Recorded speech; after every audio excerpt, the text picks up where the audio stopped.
agenda dan konsultasi yang ingin kami sampaikan kepada bapak-bapak sekalian, sebetulnya kepada masyarakat yang memang semua. Terima kasih pada bapak-bapak yang sudah hadir memenuhi undangan kami, perwakilan dari. Jadi sebetulnya stakeholder ini kami anggap adalah mereka-mereka yang memiliki kepentingan, mereka-mereka yang tertarik pengen mengetahui informasi dan segala sesuatu yang terkait kepentingan yang sebetulnya kita ingin mengkonsultasikan kepada masyarakat secara Ada pemaparan dari pihak konsultan kami yang sudah kami tunjuk, kemudian nanti akan dilanjutkan dengan kegiatan diskusi ataupun urun rembuk kira-kira apa saran ataupun hal-hal yang akan menjadi itu bisa kita minimalisir supaya tidak berbahaya baik secara lingkungan, produksi maupun sosial. Mungkin itu saja dari diskusi dan akan memberikan tanggapan-tanggapan apabila ada misalkan kerjasama CSR dan macam-macam. Ini sebetulnya yang sedang kita lakukan menuju ke arah Pematang Raman. Ada nggak dari Pematang Raman ini?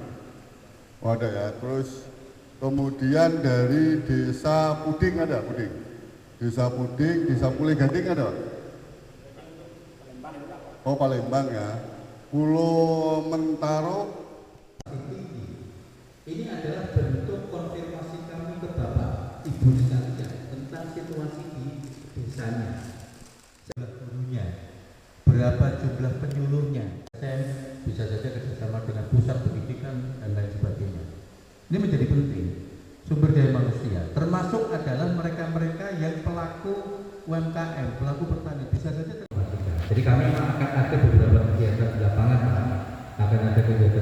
maka terus konsultasi stakeholder ini semacam, kalau istilah kami itu padiatapa. Padiatapa adalah permohonan izin berkonsultasi, mendapatkan rekomendasi bahwa kami akan melakukan kegiatan. Jadi kira-kira seperti itu. Nah, izinnya kegiatannya seperti apa nanti akan dipresentasikan oleh Mas Samsul. Model kegiatannya kayak apa nanti Pak Samsul Ulum ini akan mempresentasikan. Baik, untuk mempersingkat waktu, maka kegiatan ini kita dahului dengan pembukaan. Mari kita buka bersama-sama kegiatan hari ini dengan membaca basmalah bersama-sama. Bismillahirrahmanirrahim. Kita telah menyebabkan kerusakan hebat terhadapnya. Permintaan dunia akan komoditas seperti minyak sawit, kertas, dan karet telah mengubah lanskap hutan menjadi perkebunan tanaman tunggal yang luas. Sekitar setengah dari hutan hujan dunia telah habis, menyebabkan hutan yang tersisa dan segala perlindungannya dalam bahaya kritis. Menanggapi keprihatinan yang tinggi dari ilmuwan, pegiat lingkungan, dan masyarakat luas, sejumlah perusahaan kini berkomitmen untuk menghentikan deforestasi. Well, in June, we made a commitment of zero deforestation by 2020, which means that some of our key ingredients will have to come from managed forestry, if that is the case, but ideally so that they are protected and conserved and identify the areas that are not forest and are available for potential development or for continued use. Mengidentifikasi dan mengklasifikasi wilayah hutan lebih sulit dan Belum ada drone. Kalimantan bagian dari Pulau Borneo yang masuk wilayah Indonesia. Here in California, Membuat peta terinci berdasarkan vegetasi alami merupakan langkah dasar dalam proses SKD. Citra satelit memberikan informasi dasar peta vegetasi tersebut. Namun penafsiran atas data ini cukup kompleks, dan peta vegetasi awal yang dihasilkannya memiliki margin kesalahan dan ketidakpastian. What shape it is, so we can work out using some absolute criteria which ones we should really definitely consider. Terhadap apa yang disebut sebagai efek tepi, pinggiran hutan biasanya lebih kering dan cenderung mengalami degradasi sehingga tidak begitu cocok untuk hewan maupun. they've got to live anyway, so they're going to either be pushed aside and find somewhere else to live, which might be less sustainable, more destructive. Nah, di belakang Taman Hutan Raya kami masih mempunyai kawasan itu hutan desa kurang lebih 2000 hektar. Nah, di belakang hutan desa kami juga masih mempunyai lahan yang sekarang izinnya ada di PDI kurang lebih 6.000 hektar. Nah, seperti itu. Nah, di sini kami bingung untuk bagaimana cara mengelola lahan karena lahan ini berizin. Tahun waktu COVID lah ya, 2020-2021, saya itu diundang ke sini juga, cuma di Jambi ya. Waktu itu persiapan untuk proyek dari Bank Dunia yang namanya Bio-ISFL, Bio-CF ISFL. Jadi proyek ini merupakan proyek untuk penghindaran deforestasi secara provinsi. Ya. Nah, apakah ada pendanaan? Ada, cuma pendanaan. Terus apakah ini bisa diambil CSR-nya dan lain sebagainya. Nah, terus harapan saya juga ini untuk masyarakat yang mencari penghidupan di sana jangan sampai dengan ada kegiatan ini terganggu. Karena kita kasihan, kita sama-sama mencari makan. Nah, namun aturan aja lah yang membuat mereka dilarang untuk membakar, dilarang untuk seperti ini. Nah, namun untuk kegiatan saya berharap ini tetap berlangsung. Nah, mungkin itu saja dari saya. Terima kasih. Nah, berbicara terkait operasional tadi tentunya tidak terlepas dari yang pertama adalah regulasi lah tentunya ya, di mana lokasi maupun volume pekerjaan perusahaan setiap tahun tentunya berdasarkan kepada komitmen untuk mematuhi dan menjalankan kebijakan konservasi hutan yang APP yang mungkin tadi di dalam sekilas video juga sudah disampaikan bahwa ada RKU. Namun demikian kita belum tahu nih secara detail, secara menyeluruh di dalam areal-areal itu ada apa sih? Mungkin juga selama ini ada sebagian dari teman-teman konsultan, terusnya dari kantor camat, Pak Lurah, datuk-datuk dan perangkat desa yang lain. Yang pertama yang saya sampaikan, terima kasih telah menyampaikan kepada masyarakat terkait keberadaan aktivitas perusahaan PDIW dengan PBP tadi, Pesona dengan Putra Duta Industri Wood. Jadi HHBK hasil hutan bukan kayu seperti yang kata Budi tadi, itu ada aktivitas masyarakat yang bermata pencarian mencari ikan. Dengan adanya aktivitas perusahaan di Desa Betung, khususnya masyarakat kami yang pencari ikan itu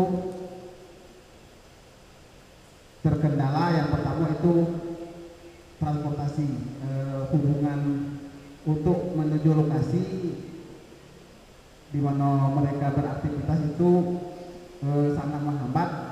Kalau laporan dari para pencari ikan, karena ditambahnya sekat-sekat kanal itu. Jadi biasanya 1 jam 2 jam itu sampai ke lokasi, bisa 1 hari itu PP, bisa pagi mengantarkan hasil ikan, sore masuk lagi. Itu paling-paling cuma setengah kilo ke kiri ke kanan. Lalu sekarang itu sudah berkilo-kilo. Nah, itu sangat mempengaruhi hasil tangkapan. Tangkapan mereka itu jauh berkurang. Tidak layak lagi untuk masyarakat mencuci ataupun mandi di sungai itu.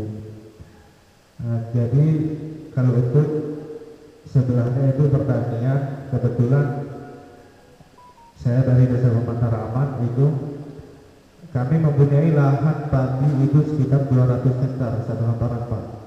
Akan tetapi masyarakat tidak bisa menanam dalam setahun itu 3 kali, Pak. Kadang kalau di musim kemarau itu kekeringan.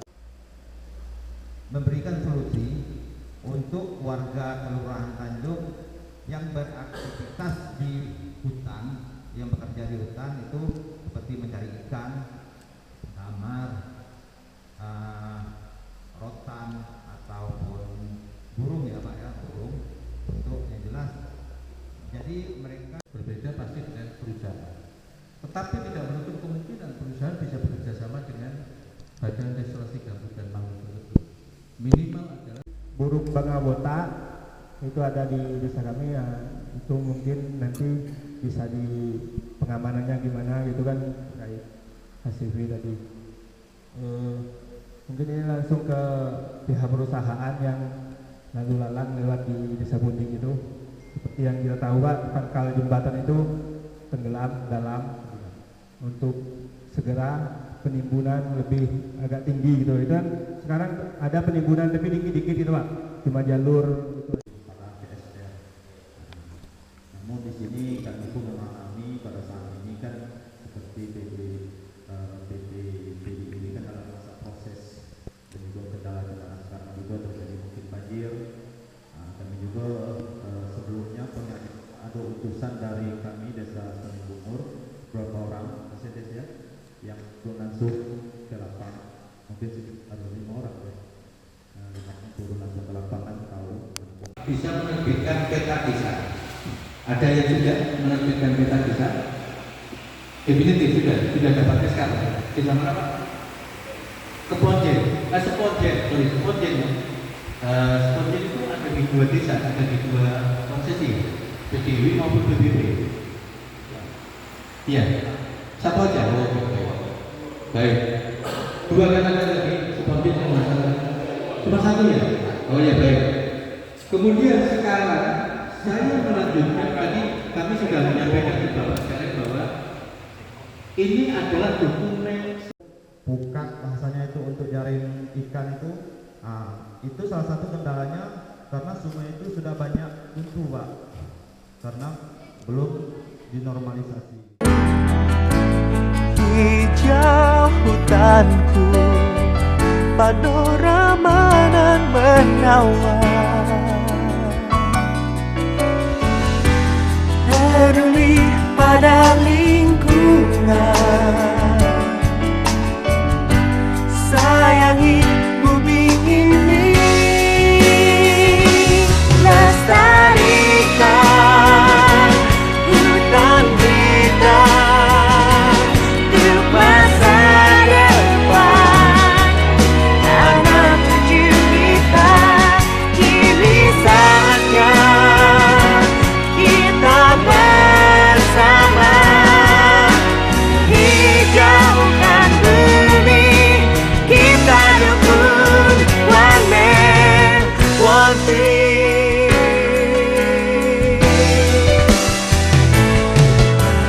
Sejuk udara, semilir angin bertiup, hijau hutanku, panorama.